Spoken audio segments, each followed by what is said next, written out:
He used to believe that if his big dream failed, his whole life would be over.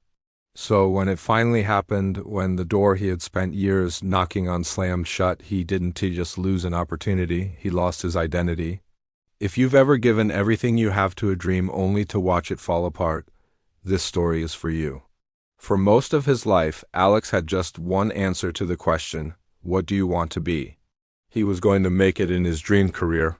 Friends and family all knew him as the one who's going to make it. His social media, his daily routines, his sacrifices, and even his self-worth were all tied to that single image of his future.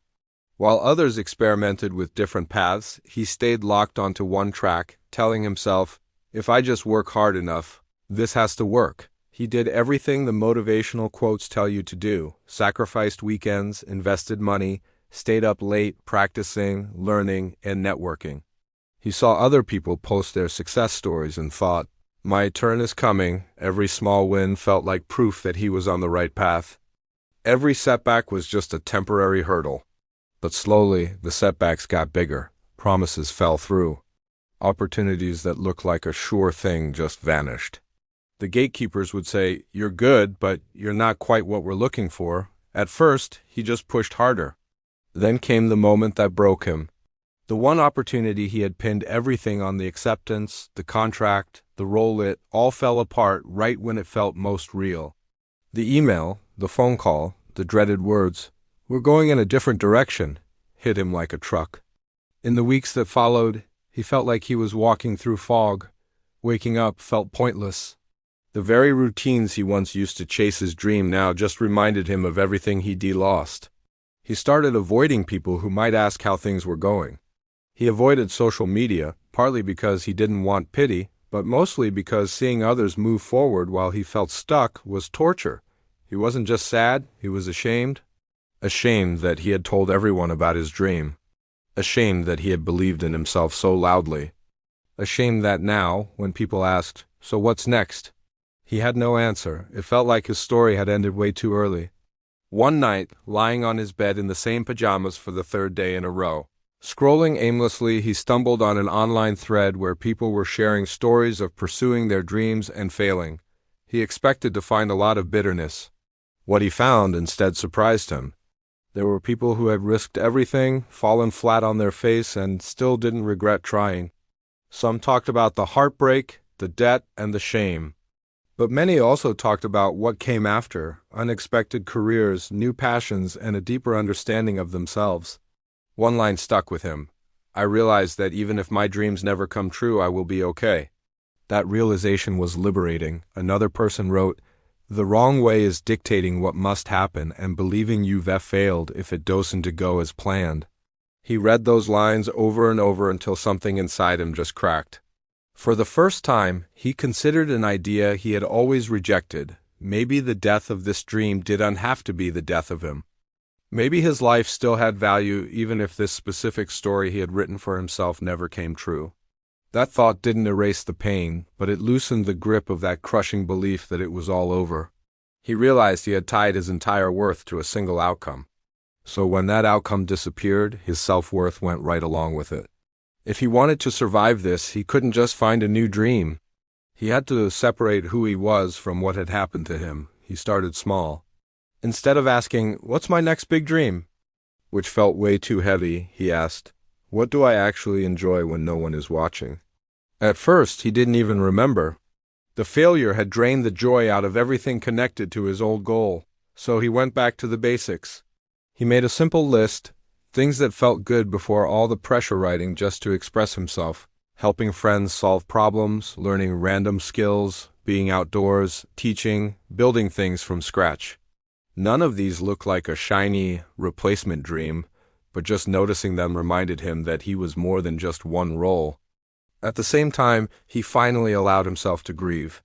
For a while, he tried to skip straight to positive thinking, telling himself to just move on. But every time he forced that optimism, the sadness came back even stronger. So one afternoon, he sat down with a notebook and wrote a goodbye letter to the dream he had carried for so long. He wrote about how much it had meant to him. He wrote about the younger version of himself who needed that dream to get through the hard days.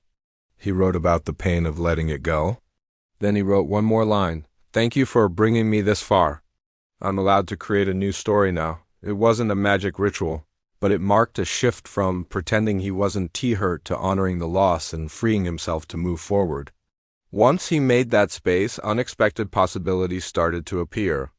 Not because the universe suddenly rewarded him, but because his eyes weren't locked on one closed door anymore. He took a temporary job just to stop the financial bleeding. It wasn't glamorous, but it grounded him. He volunteered for a small project that used some of his old skills in a new way. He helped a friend with something that turned into a paid side gig. None of these were the dream, but each one gave him data. What drained him, what energized him, what kind of work made him forget about the clock. Over time, a theme started to emerge. He loved solving real-world problems. He enjoyed teaching and explaining things. He liked being creative, but he also needed some structure. That realization nudged him to explore paths he had never even considered because they didn't match his original dream image. 7 months after hitting rock bottom, he decided to try a new approach. Instead of treating his life like a single bet on one outcome, he treated it like an experiment. He stopped asking, "What career will impress people?" and started asking, "Where do I feel alive enough that working hard feels meaningful?"